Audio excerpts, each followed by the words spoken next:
What's going on, guys? Welcome back to the Detroit Lions franchise. I have something to admit to you. I made a screw up. So for the free agency aspect of the offseason, I actually included that in the NFC Championship game recording. I titled the video NFC Championship versus Seahawks. I didn't throw in the fact that the free agency part was included. And after I posted the video just a couple days ago, I ended up deleting it. So it's gone. It's not in my recycle bin. I deleted that too. It's off my capture card, so it's not there. It's not in my backups or file history or anything. So it's gone. It's been Thanos snapped. It's gone. And I do that because I want to make space for my other recordings that I got to do. I got GGBL. I've got Sun Socks and Saucers on here. I got Mac Team Builder things. I got a lot of content going on. I got to make room on my PC. So that's kind of the process that I go for. Whenever the video posts, delete the raw video files. Just delete them. So the sucky part is you all don't know who I went after, who I targeted, where other players, top tier players in free agency, where did they go? So it ruins some immersion. So I can show you their contracts here. You'll just have to trust me that they didn't have the red interest. And as per our franchise rules, we cannot sign a red interest player in free agency. So you'll just have to trust me. Again, kind of the same deal, but I allow for 3 players max who are of red interest that we can bring back into the fold. Now, there were some guys like Jerry Jacobs. There were guys like Antoine Green, wide receiver and cornerback, that I just didn't want to bring back. There were other players as well, but unfortunately, again, I don't recall who those were because of the video has been lost. So, but I can tell you that we did bring back CJ Gardner-Johnson, Brock Wright, and Julian Okwara. So all 3 of those guys were red interest level. We also brought back Penei Sewell, who was red interest, but that's an organizational decision. We picked up his 5th-year option. He doesn't have a choice in the matter. He's coming back. So, again, anyone else, orange or green, all those guys are fair game in re-signings and in free agency. So, who did we go out and who did we sign? Who did we target in free agency? So, I think you'll laugh at this one, but at the time that I recorded this back in October, I was looking for a quarterback who had a mentor tag, and Joe Flacco fit that bill. It's kind of funny because he's playing pretty good with Cleveland right now. But he's a 3rd stringer for us, and I'm not really expecting much whatsoever from him on our roster. So, at the very least, he can mentor Hendon Hooker on the side while Jared Goff just focuses on his final year on contract. And then at that point, during the offseason of Season 2, we can determine the best course of action at that time, whether or not we want to bring Goff back for a few more seasons, or do we think that Hendon Hooker is ready, right? So Flacco was just a weird signing for us, but a good one for the needed role of a 3rd-string quarterback. We also addressed our outside linebacker spot with signing Frankie Louvu. Louvu was just one of those guys where I just felt like he could bring some swagger to the defense. I also like his balanced skill set as a linebacker, which is something that I feel like Jack Campbell has the same ability with, pursuit, tackling, coverage. He's kind of a do-it-all, jack of all trades. He could get a little bit better in the zone, but he's young. But Luvu's decent in zone. He's got good pursuit, nice tackle ability, and speed ratings, and play recognition is really good too. So these are all key things for this defense, and I feel like we needed another outside linebacker. Malcolm Rodriguez, I love him, but he's on the other side, and Anzalone's on the other side, and I just felt like, Anzalone's getting older. Derek Barnes isn't really taking that next step. We really needed to upgrade that position if we're going to take our team to the next level. I think Frankie Louvu can help us do that. Another big signing is DPJ, Donovan Peoples-Jones. And, seeing him sit there in the free agents, I was like, oh, this is perfect. The Lions traded for him in real life, and seeing him here in free agency, I just wanted to emulate the real life trade and get him into a Honolulu blue and silver get-up. Further adding to the depth of the wide receiver room, we'll also go out and sign Equanimous St. Browns. This is Amon-Ra's big brother. I just like the connection there, and after, of course, watching some of their podcasts together with Bears and Lions, rants and banter that they have between each other, I feel like maybe Eck feels like he's missing out on something with his little bro. So let's bring him here in Detroit and be part of a winner. Plus, of course, it just helps our wide receiver room just have more depth. I think it's a smart move. Now, I mentioned to you guys that Jerry Jacobs was not brought back. You know, he had red interest level, and I just ultimately decided that we needed to move on. You know, there were other players like Aquara, Brock Wright, and of course Gardner Johnson that I felt like if we had to pick 3, which is our rule, to bring back, you know, Jacobs was a guy that's expendable. You know, we can move on from that. You know, don't get me wrong. As a Lions fan, I like Jerry Jacobs, but I think that Noah Igbenogany is going to be a good fit for this defense. His overall could be a little bit better, but he's younger. I think he's got a little bit more potential than Jerry Jacobs does, and he's got a better chance of just improving his game overall. Probably not going to see the field a whole lot, but he's going to get that practice rep thing going on every week. So I think he's going to improve, and by the time that he is 26, which I believe that's what Jerry Jacobs is right now, by the time he is 26, he's going to be able to kind of like grow into being cornerback number 2, cornerback number 3 eventually. So I do like that Igbenogany is going to be able to be a good fit for us. So those were our big signings. How do you think we did? You know, I wasn't really looking to break the bank this offseason, and because I know that we're going to need a lot more money to sign a guy like Sewell, to sign a guy like St. Brown, to sign a guy like maybe potentially Jared Goff. So I really wasn't looking to, you know, go all in this year. We're going to have money for the next couple of seasons to re-sign our core guys to bring them back. So we're kind of in this position where, you know, this season too it might be kind of now or never, because the identity, the core of our team could really change going into season 3, season 4. The cool thing is I actually have the draft footage. I don't have that deleted. I got that saved up. And as we start seeing some of the players kind of flying off the board here, like Julian Rivera from USC, the clear-cut number 1 quarterback, Tony Brooks, their quarterback going to the Patriots, Josh Goodman, defensive lineman, speed rusher, pass rusher guy, going to Arizona. I did throw in custom players into this draft class, and a lot of these guys are from the Cajun 6 series. If you guys are familiar with that series, if you're not, go check it out. I actually put some of the videos over there on my second channel, GG Extra. Meanwhile, Arizona's having a really good draft here with the cornerback, Eric Belmont, so really rebuilding that defense. Adonis Kirk here, going to stay in our division. That's a custom player as well.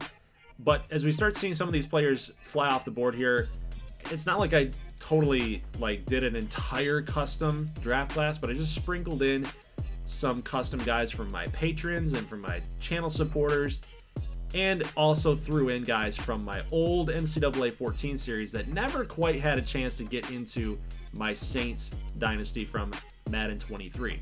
Also, storyline here, Ferdinand Giroux from that dynasty series.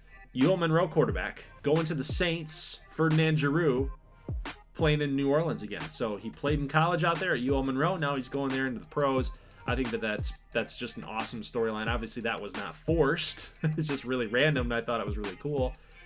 Got a big tight end here from Michigan, Uri Lancaster, going to the Eagles. We got Billy Tomlinson being drafted by the Baltimore Ravens, another UL Monroe Warhawk being drafted. And we're just going to keep on advancing here to our pick, and here we are. So round number 1, who are we looking at? And honestly, I'm looking at the defense. You know, I'm pretty comfortable with our offensive weapons. If anything, drafting an offensive lineman would really just be trying to find a guy that could be a dude that's going to come up and not be an instant starter. But honestly, when you're dealing with round 1, you have to draft a guy that's going to be an instant starter. And I'm looking at outside linebacker. I'm looking at cornerback. I'm not so much looking at safeties because we've got safeties pretty much on lockdown. Kirby Joseph, you got Gardner Johnson just signed a long-term deal.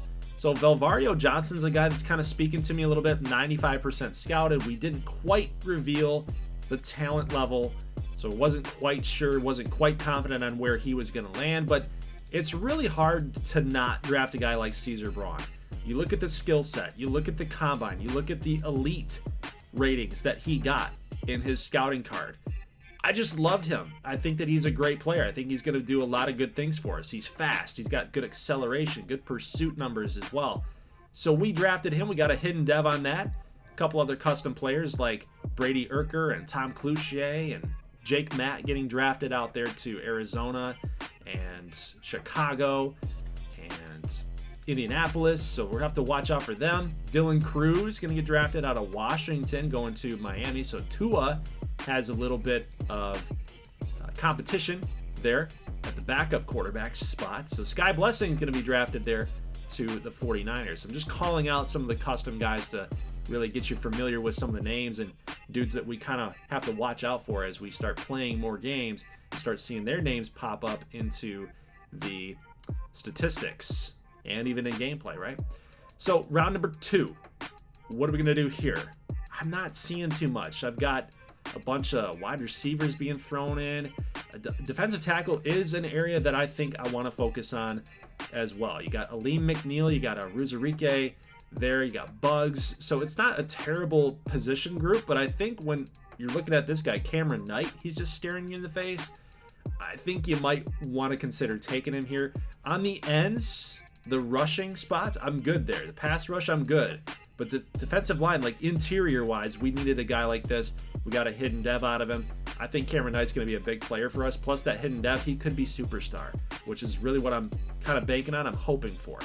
So next pick, we're just going to go ahead and simulate on through and just get to our next pick. And I'm just kind of scanning here and seeing if there's any offensive linemen, you know, any guards or anything that we might need, that we might find valuable here. But again, just a lot of day 3 projections, a lot of wide receivers and cornerbacks, and just dudes that, you know, quite honestly, just not really like standing out for me. Dimitri Montgomery, do I take him here? He's a round 2, round 3 projection. I mean, we're here right now. This might be a good time to go take him, but 4.5, not feeling the 4.5. And plus on the other side of, you know, the scouting report on the physicals of the ratings, I wasn't really feeling too much there. But look at this guy, Dylan Mann. He did not participate in the combine, but he did a pro day. He's pretty quick. He's a 4.3. He needs to work on the catching a little bit, but spectacular catch could be B to D. He's got some decent route running ability as well. But it might be a little too pricey for us at this point. So I am looking to shop this 3rd round pick and kind of get more picks back, really. So Atlanta's deal looks pretty good. You know, 2024 3rd and a 4th to move back. We get 2 picks. Really, you just get +1 if you're really doing the arithmetic there. But I think Atlanta's deal is the best one for us. We get 2 immediate picks in this round, right? So I kind of like that. So let's just go ahead and take that, and we'll just go ahead and skip to our next couple of picks here. And I don't see any custom guys that are popping off the board here. I think that those guys are done and drafted by now. And now here's our pick. So Dimitri Montgomery's still sitting there, and so is Dylan Mann. It was the perfect spot to go get him. If we're going to draft him here, it's the perfect spot to do it because he's rated number 4 on the big board. So, you know, depending on what other teams need, maybe he keeps falling. But I honestly, if I'm doing a little bit more digging, I find a guy, Jamie Thomas. He looks like he could be something. He's a day 3 projection, but he's a round 2 to 3 talent. I kind of fell into that trap a little bit where I drafted him on talent, but I was really hoping for a hidden dev. And maybe the devs are not going to matter for us at this stage in the draft. You know, we've already hit on a couple guys that had some hidden devs, and you know, you're not gonna hit on all of them, right? You're not gonna hit on everything. So I'm good with Jamie Thomas. He's got some good physical traits, good physical ratings. I think we're good there. So now with our round 3 pick 30, Dylan Mann's still sitting here, right? And so is Dimitri Montgomery. I like Mann's speed. I think this is a good like flyer pick. The elite acceleration, the 4.3 speed. I'm good with his route running at this point, like B to D. I'm okay with it. Medium route is B to D. Spectacular catch B to D. Awareness B to D. Let's just take a risk, and it pays off. But that number 20, that's got to change. It's Barry Sanders' number there, big boy. You got to take that thing off. I'm not going to let you do that. I'm not going to let you disrespect Barry like that. No way. All right, let's go to our next pick. Dante McMillan is going to be the guy that we tab here. And you know what? Power rusher He's a big dude out of USC, 91 strength as a right end. Hard to beat. So we get another hidden dev with that guy. We're absolutely killing this draft. And honestly, at this stage in the draft, I'm just like relying on my scouting department. This dude, Brian Brackett, was 95% scouted. Actually, a lot of our cornerbacks were. We didn't quite unlock the talent level for this guy, but you know, let's just take a flyer on him too. I don't expect too much from him. He's actually number 20 as well. That's got to get fixed. You're not Barry Sanders, man. But that's our draft. I thought that we killed it. A 13-4 team just killed it in the draft class here. We got Braun, who's a 76. Knight's a 74. Thomas is a normal, but that's okay. I like what he can bring to the table as a 73. Dylan Mann's a 69. So he's only going to get better. He's only going to progress too. So I'm happy with the way that we went about this draft class. We drafted guys sort of with the positional need mentality, but also we needed guys that were going to be instant starters, that were going to actually fill some holes and actually compete for some jobs here, right? So Cameron Knight is 74. He will be competing for a defensive tackle 1 or defensive tackle 2 spot, in all honesty with you. Now, again, the end spots, I don't think that hidden dev, Dante McMillan, is going to compete with Aquara or Hutchinson. That's definitely not going to happen. Those two guys are our starters. But a guy like Jamie Thomas, he's 74, got 76 man. Like, he could slide into being that nickel coverage guy, maybe a dime. He's definitely a top 4 starter no matter what. Now, Dylan Mann, gonna be a kick returner, I think, to start. The catching traffic, 78. Catching, he's got to work on that, but the route running, we can work with this dude. Like, he's going to be a project, but he's got the skills in order to be a big-time player for us. Dante McMillan, of course, he's going to be a project too as a 65, but I like the fact that he's got a hidden dev. That's huge. 67 overall for Brian Brackett. He's going to be another guy that's going to be a project as well, with 66 zone and 74, I think it was, 75 plus man coverage. So he's going to be a good one. Project guy. Now, custom players. Julian Rivera, probably the best quarterback in the class, but I think Tony Brooks had a better overall at 83. So that morale is starting to kick in with Tony Brooks for the Patriots. I think that they got a good one there. Josh Goodman might be the best player in the draft. And I think Arizona got a really good one there too. They actually killed it. They got Belmont, the cornerback, they got Goodman, and they got Jake Matt, the quarterback. So they've really hit on 3 big areas in order to improve that football team. Forrest Woods, can't leave him out of the discussion there, as one of the better picks for the New York Jets. Adonis Kirk, this dude's going to be a beast for Minnesota. So we're not going to be able to run the football when he gets into his prime. He's Ray Lewis type, guys. It's going to be really dangerous. Bob Rover, good overall linebacker. I think the Houston Texans got a good one there. Ferdinand Drew is a 76. I think he's probably the more underrated quarterback in the class. He should be a little bit better than that. But I think he's going to fit well with that New Orleans offense. He's going to take them over to the top. Skip Branson, good overall quarterback here. More of that field general type of quarterback. Guy that's going to be a West Coast type. He's more mobile than a guy like Giroux.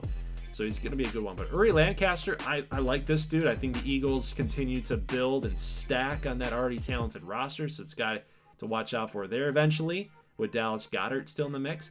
Billy Tomlinson, good running back, good for the Ravens in that run-heavy offense, so good to watch out for that dude. Tom Cloutier is a 75, a free safety. Again, we're not going to be able to throw too deep on Chicago when he starts getting into his prime, so that's going to be something to watch out for too. Jake Matt, out in Arizona, I mentioned him. Throw power 96. Accuracy, got to work on that just a little bit, but that's kind of the name of his game. He's a rocket arm guy, a big quarterback. Gonna watch out for him. Brady Urker, nice little player there for the Colts. And then Dylan Cruz, again, 75, mobile type quarterback. Accuracy, very accurate. Throw power's a 91. He's very Tua-esque, to be quite honest with you. So I'm not sure what the Dolphins were thinking. Maybe they're of the thought process that they want to move on from Tua eventually. Maybe they're not too impressed there. But here's our roster as it looks right now. As you guys can see, we've got Dylan Mann is one of those dudes that he's kind of on the cusp. You know, is he going to make the team or is he not? Is he going to be a dude that ends up getting on the practice squad? I'd hate to do that because of the hidden dev. The CPU knows about it. They'll steal that guy away for sure. But again, those right end spots, left end spots, I'm good there. But McNeil, Knight, and Onwuzurike in that 70+ tier, I think it's going to be a battle there for DT2 for Cameron Knight. Caesar Braun immediately jumping in as the starter. I think he has to be. I think he's a really good player, man. He's going to be a beast on this defense, a guy that you can move around and do a lot of things with. But man, I like the way our team is structured here. We got a lot of athletes. We got a lot of speed on this team, guys that do the right things. So I'm impressed with the way that this team is looking here for season number 2. Let me know in the comment section, guys, what you thought about the draft and who was your favorite pick. Who are you like really looking forward to watching here in some gameplay highlights? And now, going into training camp here, just kind of testing these players out, getting a good feel for them. And I love usering up Dylan Mann. Watch this cut here, man. And like he just burns. That's our top corner, I believe, right? It looks like that's Gardner Johnson, or it's not Cameron Sutton. Cameron Sutton's number 1, but yeah, dude, like look at it. Look at that cut right there. He doesn't even have to burn you. He can still make a one cut, make a good move, and find a way to get open. Now, take a look at Cameron Knight here, man. Look at it. Just one move, and you're dead. Like, he's got some really good moves, but now against Penei Sewell's got him kind of figured out there. But look, the swim move, he's through, and then Taylor Decker can't quite get past him, just got to release and find a way to get off. And yeah, so the tackles, I think Cameron Knight's got a little issue there with, but he's not going to be going up against many tackles anyway, so I don't think that that's too much of a big deal. But those are our 2 elite offensive linemen, so I'm good with that. Now, Caesar Braun, that was some beautiful work right there, utilizing the speed and then the pursuit angle, making a good tackle on a tough runner with David Montgomery. So I think he's going to be really fun for this defense. Looking forward to watching Caesar Braun grow in that role. Now, Jamie Thomas, guy that doesn't have a ton of speed, but when he's usered up, I like him. It's just when you get into the CPU side of things where these option routes and these one cuts, you're dead. St. Brown is not a good matchup for Jamie Thomas, but competition does make you better. You got to go up against the best in order to improve your game as well. Got to work on the hands a little bit there for Jamie Thomas, but he's a 74 right now. We do get a skill point upgrade there. Going to upgrade his man coverage just a little bit. Do kind of want him to be kind of that guy that's going to mirror people, maybe possibly be a dime corner or a nickel corner slot guy. I think that's where he's going to fit in for season number 1. Dylan Mann is up to a 70 overall at this point, so it just must be due to his morale because everything else is a 69 or below. And honestly, like, you would think to do the scheme fit upgrade, but I want him really badly to work on his short route, his medium route, catching. Those are some areas that I think that he really needs to get better at.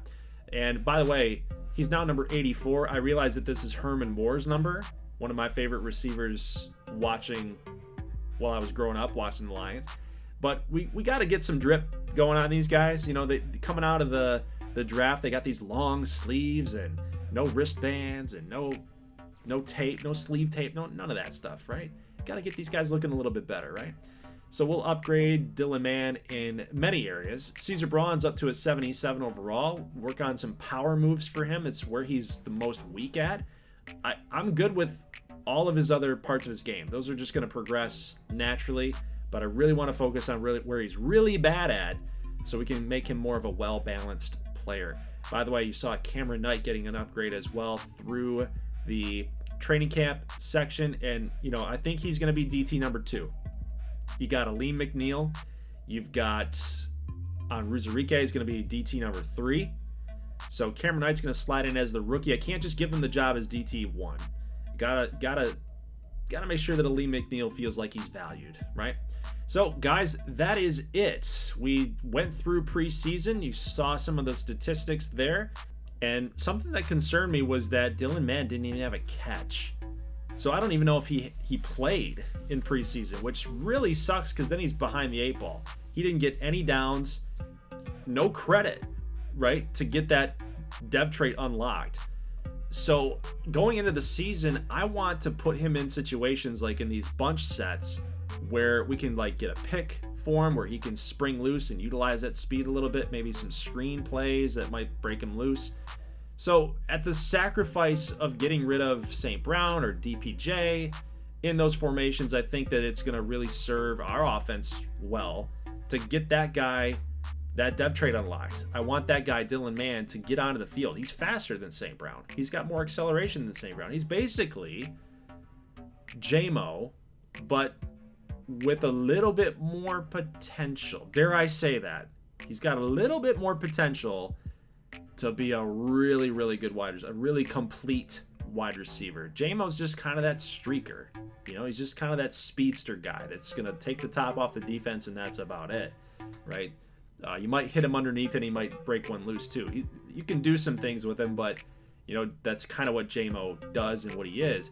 Dylan Mann, he just seems like that guy that's really going to be able to become a more complete receiver, and I really like the idea of having that potential trio of JMO, St. Brown, and Dylan Mann. I think that would be just amazing for this offense moving forward. So guys, leave a like if you like this thing. We're now well past preseason. We're going to be into week number 1, taking on the Minnesota Vikings.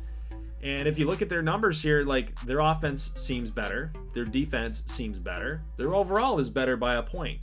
They got Mac Jones. That's who they signed. Plus they got Rashawn Gary. So they were a little active in free agency this summer, but I think we made some really good moves for our future, and I'm really excited to see how those players are going to play out here in week number 1 on the road. So guys, again, leave a like if you like this thing. Let me know in the comment section what you thought about the draft, free agency as well. Who are you looking forward to watching their careers grow? I'll see you in the next one. As always, thanks for watching, and peace.